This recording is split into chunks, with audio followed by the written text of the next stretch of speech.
J'ai découvert le groupe de discussion familiale de ma femme intitulé Opération Liberté, visant à organiser son départ. Je n'ai confronté personne. Au lieu de cela, j'ai discrètement déplacé nos actifs et changé mes mots de passe.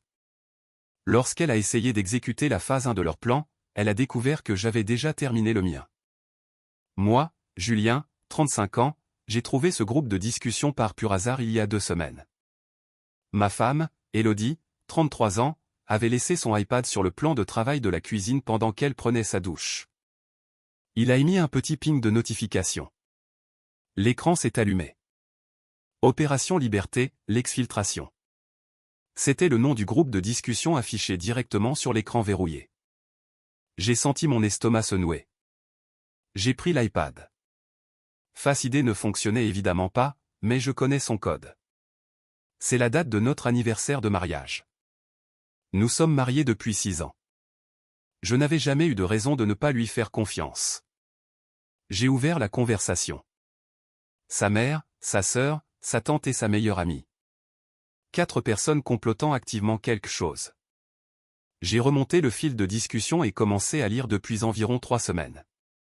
Sa mère, Chantal, phase 1, tout documenté. Photo de la maison, carte grise, relevé bancaire, tout ce qui porte sa signature. Il nous faut des preuves de ce à quoi elle a droit. Sa sœur, Sophie, je l'aide déjà avec ça. J'ai pris des photos de son bureau la semaine dernière quand il était au travail. Tous les documents financiers sont dans le 3e tiroir.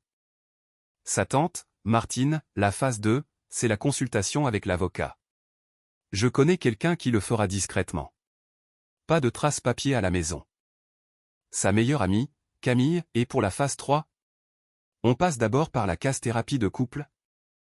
Sa mère, non. La thérapie lui donne le temps de cacher des actifs. On passe directement au dépôt de la demande. Elle déménage. Elle dépose le dossier immédiatement. Elle prétend qu'elle ne se sentait pas en sécurité. Mes mains tremblaient. Sa sœur, l'angle de l'insécurité est parfait. Ça lui permet d'obtenir la jouissance du domicile conjugal dans les mesures provisoires. Sa tante, exactement. Ensuite, on pousse pour que ça devienne permanent. Il gagne bien sa vie. Elle obtiendra une prestation compensatoire plus une pension alimentaire si on joue bien le coup. Nous n'avons pas d'enfants. Sa meilleure amie, on envisage quel calendrier? Sa mère, 2 mois, ça nous donne le temps de documenter, consulter et préparer. Ensuite, elle est libre. Ce message datait d'il y a 3 semaines, ce qui signifiait qu'il me restait environ 5 semaines avant que l'opération Liberté ne soit lancée. J'ai continué à faire défiler d'autres messages discutant de quel avocat parisien utiliser, comment accéder à mes comptes d'épargne retraite, quels amis communs prendraient certainement son parti, comment s'assurer qu'elle tombe sur le bon juge aux affaires familiales. Sa sœur a écrit, rappelez-vous le récit, mari contrôlant, femme isolée, violence économique. Rien de tout cela n'était vrai. Je ne suis pas contrôlant. Elle a sa propre carrière, son propre argent, ses propres amis. Nous partageons les dépenses du ménage proportionnellement à nos revenus. Je gagne environ 110 000 € par an en tant que directeur des opérations. Elle gagne environ 60 000 € dans les ressources humaines. Nous avons un compte joint pour les factures, et des comptes séparés pour tout le reste. Violence économique? Je venais littéralement de solder son prêt étudiant d'école de commerce l'année dernière. 15 000 €. Un cadeau parce qu'elle détestait les mensualités. Le dernier message datait d'il y a 2 heures. Sa mère, la consultation avec l'avocat est mardi. Ne lui dis pas que tu vas quelque part. Agis normalement. On y est presque, ma chérie. J'ai remis l'iPad exactement là où je l'avais trouvé. Je suis allé dans mon bureau, j'ai fermé la porte et je suis resté assis là pendant 1 heure à essayer d'assimiler l'info. Puis je me suis mis au travail. Mise à jour 1, 1 semaine plus tard. Les 7 derniers jours ont été surréalistes. J'ai fonctionné en pilote automatique pendant que ma femme agissait tout à fait normalement. Elle m'embrasse pour me dire au revoir le matin, me demande comment s'est passée ma journée au dîner, regarde la télé avec moi le soir. Pendant ce temps, je sais qu'elle rencontre un avocat spécialisé en divorce, qu'elle documente nos biens et qu'elle prévoit de m'accuser de choses que je n'ai pas faites. Donc, j'ai planifié. Jour 1, le jour où j'ai découvert le pot aux roses. Première chose, j'ai appelé mon propre avocat, je lui ai expliqué la situation. Il m'a demandé si j'avais pris des captures d'écran du groupe de discussion. Je ne l'avais pas fait, trop choqué pour penser clairement. Récupérez-les, a-t-il dit. Documentez tout et commencez à vous protéger. Je suis retourné sur l'iPad ce soir-là pendant qu'elle faisait les courses. J'ai pris des captures d'écran de chaque message. Je les ai téléchargés sur un compte de stockage cloud qu'elle ne connaît pas. J'ai changé le mot de passe de ce compte. Jour 2 et 3, protection financière. J'ai vidé le compte joint. Enfin, pas fermé. J'ai retiré mon nom en tant que cotitulaire si possible ou viré l'argent, environ 8 000 €, vers mon compte personnel. Nous y avions tous les deux contribué pour les factures. Juridiquement ambigu, mais mon avocat a dit que c'était mieux que de la laisser le vider en premier. J'ai changé tous les mots de passe qu'elle connaissait. Email, compte bancaire, PEA, compte d'investissement, tout. J'ai appelé la banque concernant mes comptes personnels. Je leur ai demandé de mettre une note dans le dossier indiquant que personne d'autre que moi ne pouvait y accéder ou faire des changements. J'ai changé le code du système d'alarme de la maison. J'ai changé le code du garage. Jours 4 et 5, documentation des actifs. J'ai pris des photos de tout dans la maison, chaque pièce, chaque objet. Toutes horodatées. J'ai sorti tous nos dossiers financiers remontant à 3 ans. Avis d'imposition, fiches de paie, relevés bancaires. Je les ai organisés chronologiquement. J'ai trouvé les reçus pour le remboursement du prêt étudiant. J'ai trouvé la lettre de don que je lui avais fait signer pour des raisons fiscales. Ça allait être utile. Jours 6 et 7, planification stratégique. Mon avocat a déposé la requête en divorce, pas elle. Moi. Nous avons dégainé les premiers. En France, bien que la procédure ait changé, prendre l'initiative permet de fixer le cadre narratif initial et de mettre l'autre partie sur la défensive. Nous avons déposé une demande pour divorce accepté, mais avec des éléments prouvant la faute si nécessaire. Nous avons surtout demandé la jouissance exclusive du domicile conjugal et la protection des biens propres. Nous avons joint les captures d'écran du groupe de discussion comme preuve de l'abandon planifié et des fausses allégations de mauvaise foi. L'assignation lui a été signifiée par un huissier de justice sur son lieu de travail hier, vendredi après-midi. Je n'étais pas à la maison quand c'est arrivé. Je ne voulais pas être là pour les retombées. Je suis resté chez mon frère. J'ai reçu 28 SMS en 2 heures. Qu'est-ce que tu as fait? Pourquoi je viens de recevoir des papiers de divorce au travail? Tu divorces? Il faut qu'on parle. C'est de la folie. Réponds au téléphone. Je n'arrive pas à croire que tu aies fait ça. Ma mère m'appelle en hurlant. Tout le monde pose des questions. Tu m'as humilié. Je n'ai répondu à aucun d'entre eux. Sa mère a appelé. Bloqué. Sa sœur a appelé. Bloqué. Sa meilleure amie a appelé. Bloqué. Ce matin, mon avocat a appelé. Son avocate vient de nous contacter. Ils veulent parler. De quoi? D'un accord amiable. Apparemment, l'opération Liberté ne s'est pas déroulée comme prévu. Ouais, parce que je me suis libéré le premier. Mise à jour 2 semaines plus tard. Son sentiment que tout lui est dû a été absolument délirant. Semaine 1, après le dépôt. Mon avocat et son avocate ont eu leur premier appel. Elle voulait, 1, la maison, 2, la moitié de mon épargne retraite, 3, une prestation compensatoire de 2 500 € par mois pendant 5 ans, 4, la moitié de la valeur de ma voiture, 5, que je paie ses frais d'avocat. Demande financière totale, environ 180 000 € plus les paiements mensuels. Mon avocat a littéralement ri. Est-ce qu'elle plaisante? Son avocate, ma cliente estime avoir droit au maintien du niveau de vie conjugal. Mon avocat, votre cliente prévoyait d'accuser faussement mon client de violence pour obtenir un avantage dans la procédure de divorce. Nous avons des preuves documentées. Essayez encore. Son avocate s'est tue. Mon avocat a enchaîné, voici notre contre-offre. Elle récupère ses effets personnels, sa voiture, et rien d'autre. Nous partageons les 8 000 € du compte joint à 50-50e. Chacun paie ses propres frais d'avocat. Elle a 30 jours pour quitter le domicile conjugal, dont mon client est l'unique propriétaire. Attendez, j'étais l'unique propriétaire de la maison. Il s'avère que oui. Je l'avais achetée 2 ans avant notre mariage. Nous sommes mariés sous le régime de la séparation de biens par défaut où je n'avais jamais ajouté son nom à l'acte notarié.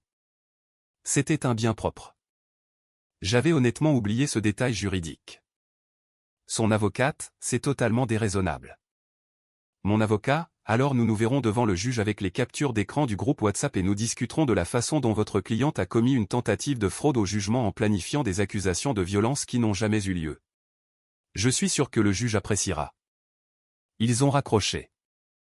Sa sœur a débarqué. Jour 9, samedi après-midi.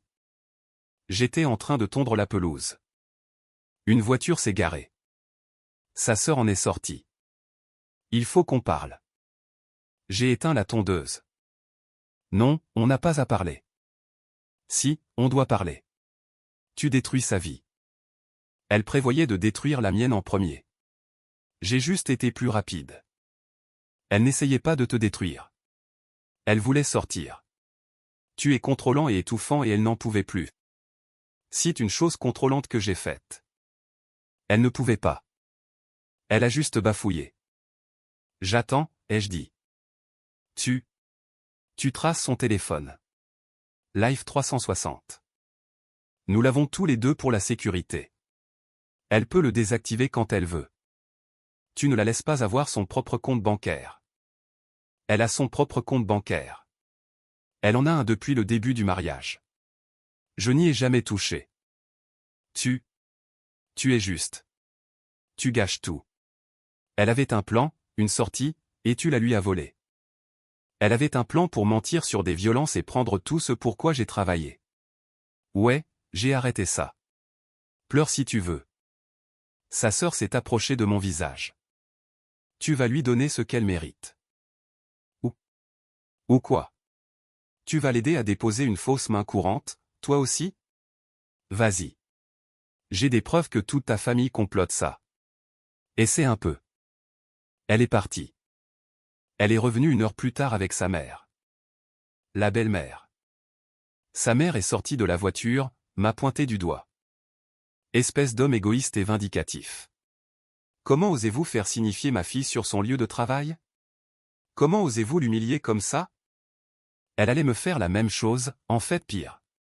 Elle allait faussement prétendre à de la violence. Elle se sentait violentée. La violence psychologique est réelle. Citer une chose psychologiquement violente que j'ai faite. Même problème que la sœur. Elle ne pouvait rien citer. Vous êtes juste comme vous êtes. Comme je suis, c'est-à-dire? Je travaille, je rentre à la maison, je passe du temps avec ma femme, je soutiens sa carrière, j'ai remboursé son prêt étudiant. Ce paiement de prêt étudiant était manipulateur. Vous la piégiez? En fait, je l'ai libérée d'une dette. J'ai payé 15 000 € pour la piéger en éliminant sa dette? Bien sûr. Sa mère a commencé à pleurer. Elle voulait juste être heureuse. Elle voulait la liberté. Elle était libre. Elle avait une voiture, de l'argent, une carrière, des amis. Elle prévoyait de mentir sur moi pour en prendre plus. Ce n'est pas chercher la liberté. C'est commettre une escroquerie. Nous allons vous poursuivre pour préjudice moral. Allez-y. Je contre-attaquerai pour association de malfaiteurs en vue de commettre une escroquerie au jugement et je gagnerai. Elles sont parties. L'embuscade de la thérapie. Jour 12. J'ai reçu un texto de ma femme. J'ai réservé un conseiller conjugal pour mardi à 18 h. Nous devons essayer. J'ai appelé mon avocat. C'est un piège? Probablement. N'y allez pas seul. Et surtout n'y allez pas sans enregistrer. J'ai répondu, nous divorçons. Il n'y a rien à conseiller. Ne me contacte plus que par l'intermédiaire des avocats. Elle a appelé immédiatement, bloqué. Sa meilleure amie a appelé. Tu n'es même pas prêt à essayer? Quel genre de mari es-tu? Le genre qui ne laisse pas la famille de sa femme comploter contre lui pendant des mois. Elle ne complotait pas. Elle se préparait. Il y a une différence. Pas légalement, non. Au revoir. Jour 14. Hier, l'incident de la maison. Je suis rentré du travail pour trouver les serrures changées. Ma clé ne fonctionnait pas. J'ai appelé mon avocat. Elle a changé mes serrures. Sur votre maison dont vous êtes propriétaire? Oui. Appelez la police tout de suite. J'ai appelé la police nationale, j'ai expliqué. Je suis propriétaire de la maison. Elle n'est pas sur le titre de propriété. Nous sommes en instance de divorce. J'ai une ordonnance du tribunal me donnant la jouissance exclusive de la propriété. 2 agents sont arrivés. Puis ma femme et sa mère sont arrivés. L'agent, madame, êtes-vous propriétaire de ce bien? Sa mère, c'est son domicile conjugal. Ce n'est pas ce que j'ai demandé. Son nom est-il sur l'acte de propriété? Ma femme, mais monsieur l'agent. Alors elle ne peut pas changer les serrures. Monsieur, vous devrez appeler un serrurier pour les remettre. Madame, vous devrez partir. C'est illégal. Il la met à la porte. Madame, il est propriétaire du bien. Elle a reçu une signification légale de divorce qui lui accorde l'usage exclusif. Elle est techniquement en violation de domicile. Ma femme a commencé à pleurer. Où suis-je censé aller? Ce n'est pas notre problème. Vous devez partir. Sa mère, elle a des droits. Pas sur la propriété de quelqu'un d'autre. Non. Elles sont parties. J'ai rappelé un serrurier. Nouvelle serrure installée à 20 heures. Ça m'a coûté 350 €, que j'ajoute à la liste des dépenses que je réclame dans le divorce. Aujourd'hui, mon avocat a appelé avec une mise à jour. Ils veulent transiger. Qu'est-ce qu'ils proposent? Elle prend ses effets personnels, sa voiture, 4 000 € du compte joint et elle s'en va. Chacun paie ses frais. Elle reçoit 4 000 € et je reçois 4 000 €. Correct. Fait. Quand est-ce qu'on peut signer? Je rédige la convention aujourd'hui. C'est fini. Presque fini. J'attends juste les signatures maintenant. Mise à jour finale, 3 semaines plus tard.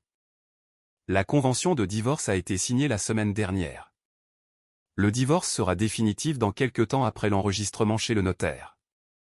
Mais les 3 semaines précédant la signature ont été quelque chose.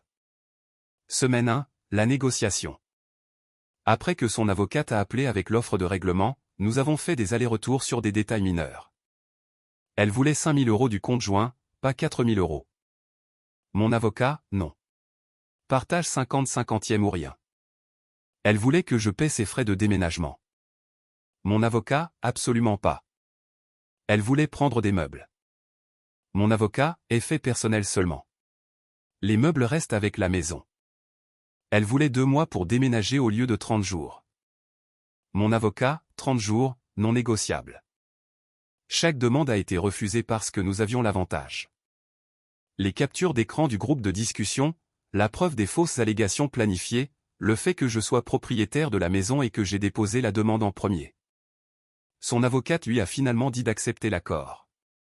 Elle l'a fait. Semaine 2, le déménagement.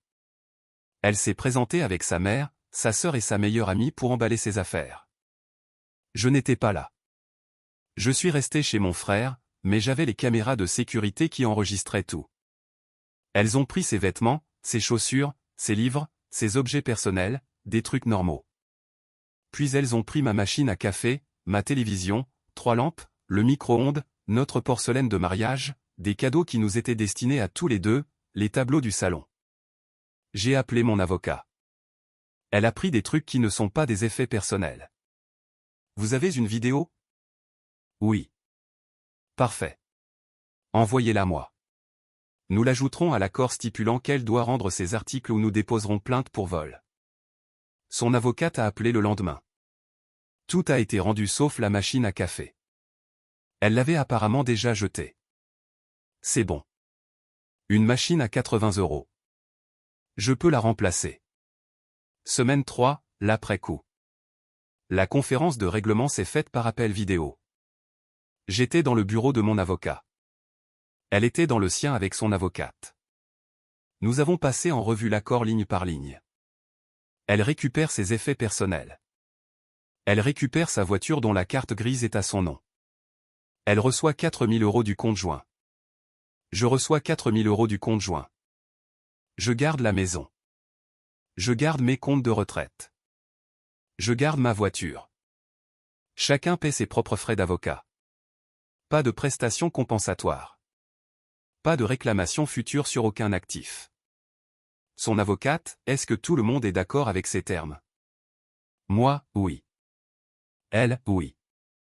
Sa voix était calme, vaincue. Son avocate, signé ici. Nous avons tous les deux signé électroniquement.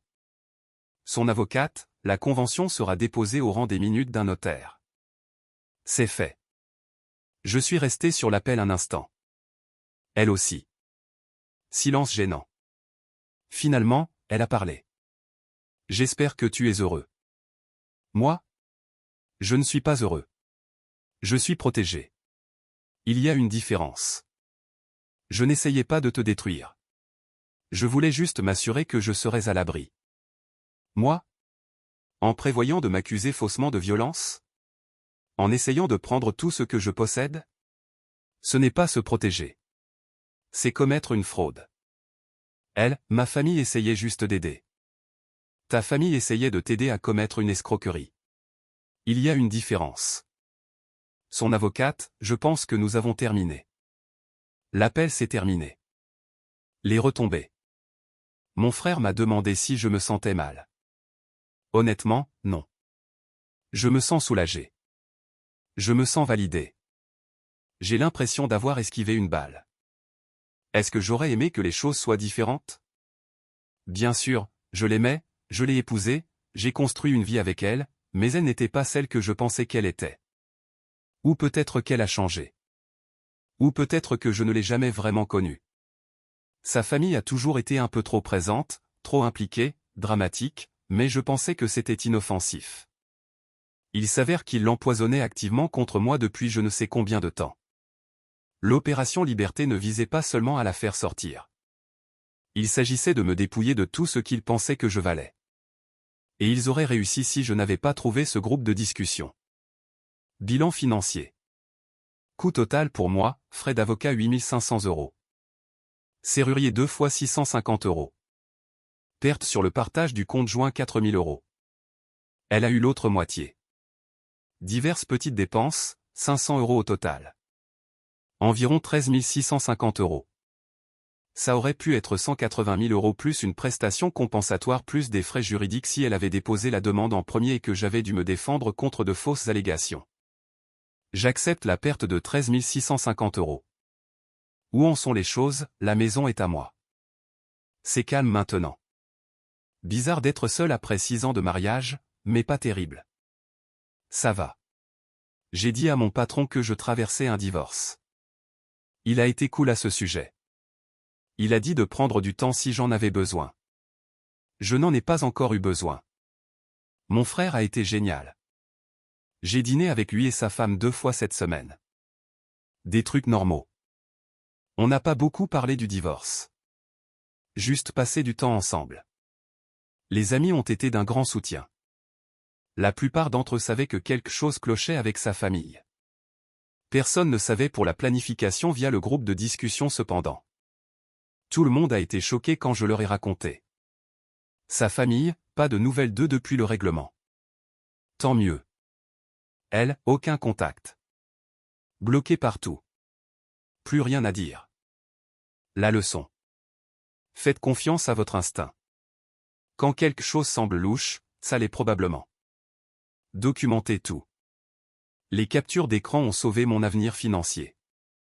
Agissez en premier si vous le devez. J'ai déposé la demande avant qu'elle ne le puisse. Ça a tout changé. Ne confrontez pas avant d'être protégé. Si je l'avais confrontée au sujet du groupe de discussion immédiatement, elle aurait juste accéléré son calendrier. Au lieu de cela, je me suis préparé tranquillement pendant qu'elle pensait avoir encore 2 mois. La famille n'est pas toujours de votre côté.